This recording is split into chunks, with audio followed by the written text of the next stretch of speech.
Do-Rag Wisdom here, ladies and gentlemen, and welcome to Earth Date Y2K 21.04.23.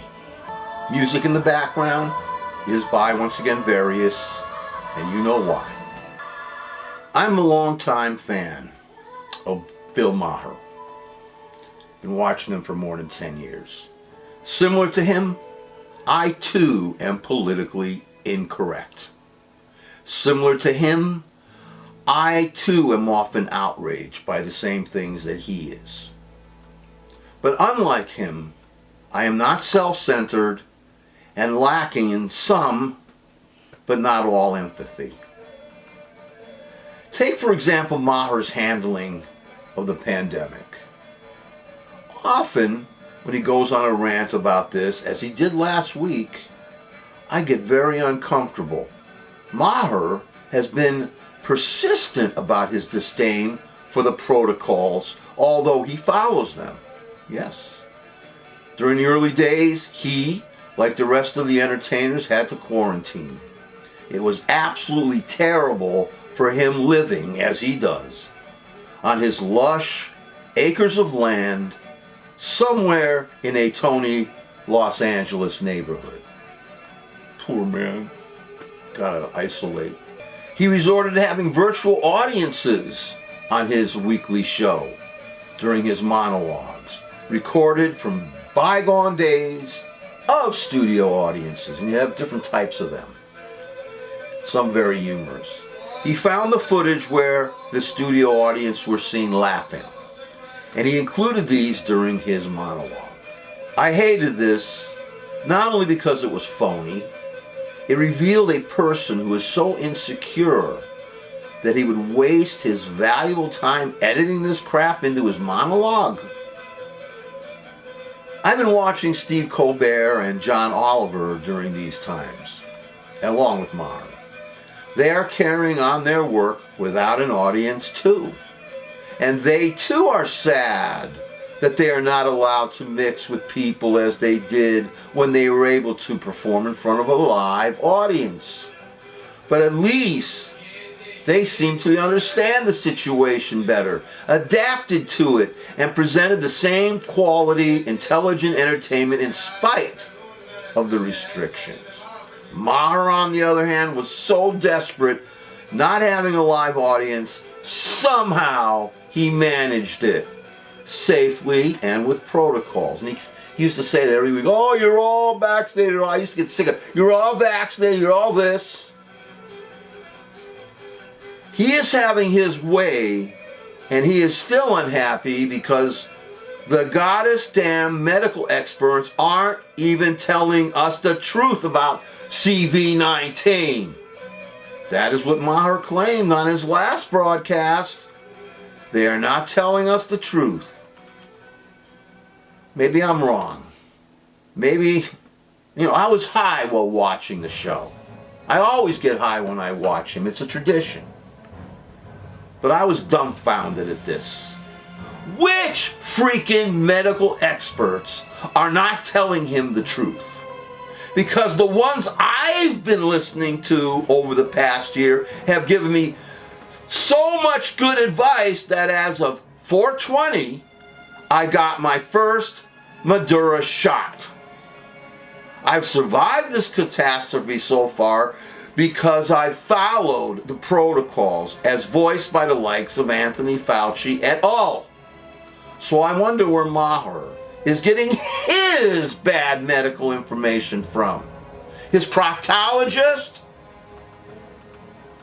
But wait a minute. This is really not about the pandemic that killed more than 500,000 people in our country. To Maher, the real pandemic is obesity. Someone sneezes on you who's obese, next week you're going to be obese. And you know what I did in front of my TV screen? I slapped my hands against my face like this. And I said, is he kidding? The wonder of editing, folks. Here he goes again, Bill Maher, with fat.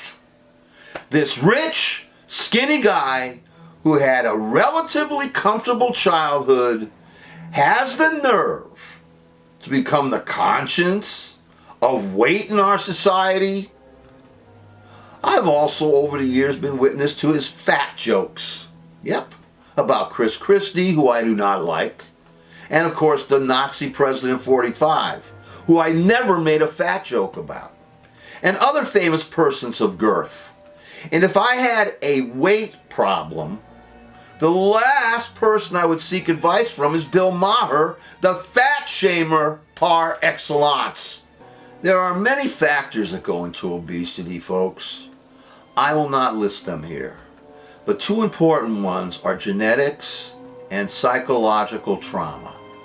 Many innocent people, born of human parents, suffer the slings and arrows of outrageous fortune.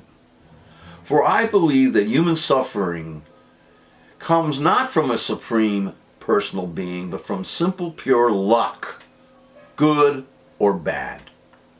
If Maher really wanted to help people with weight problems, he should shut his freaking mouth, because his words in the past have hurt many, and while I agree that we are being fed poisons in our daily diet, the last person to solve this problem is an angry, like me, satirist, humorist, commentator.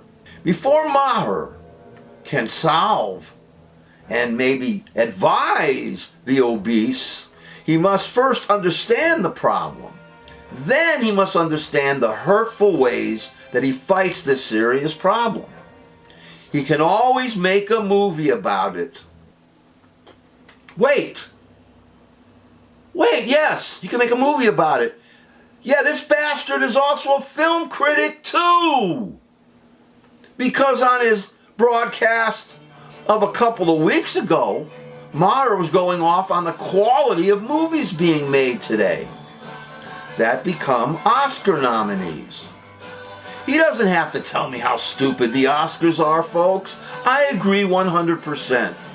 But does the creep have to spoil the movies he doesn't like while revealing the endings of some of these nominees during his broadcast? This is precisely what he did.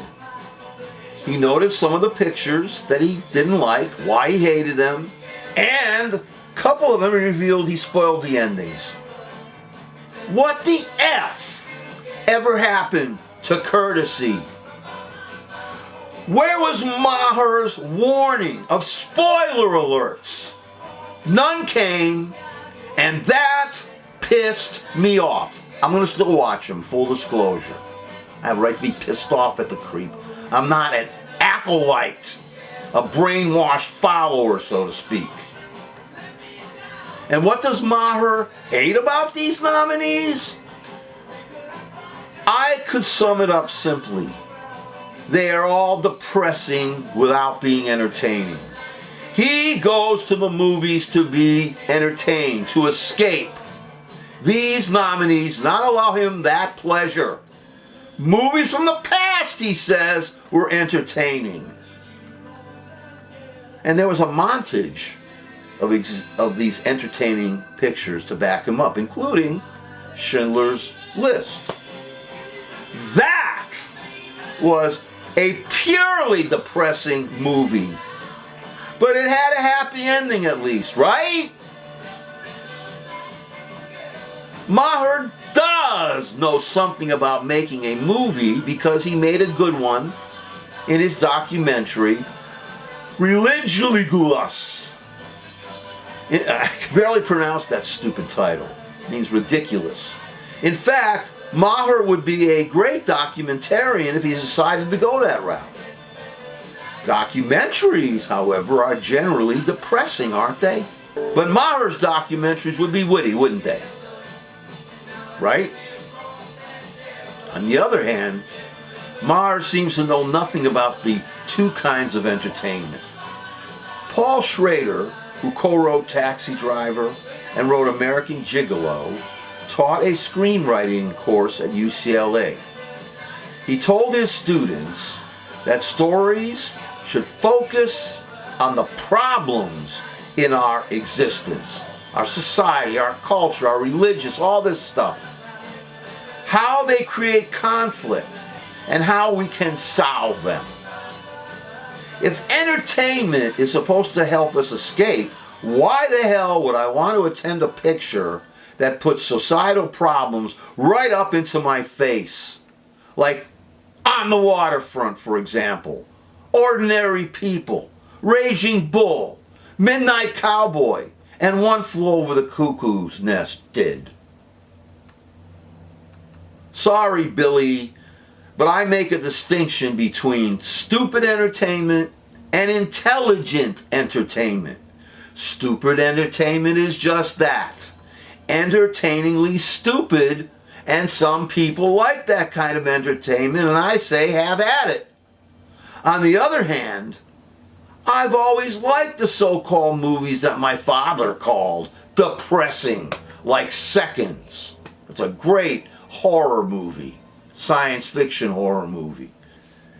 Me, the more depressing a movie is, the more I love it, which doesn't mean I don't have guilty pleasures, and I have many. A depressing movie is a thought-provoking movie, and art should be thought-provoking, should be confrontational.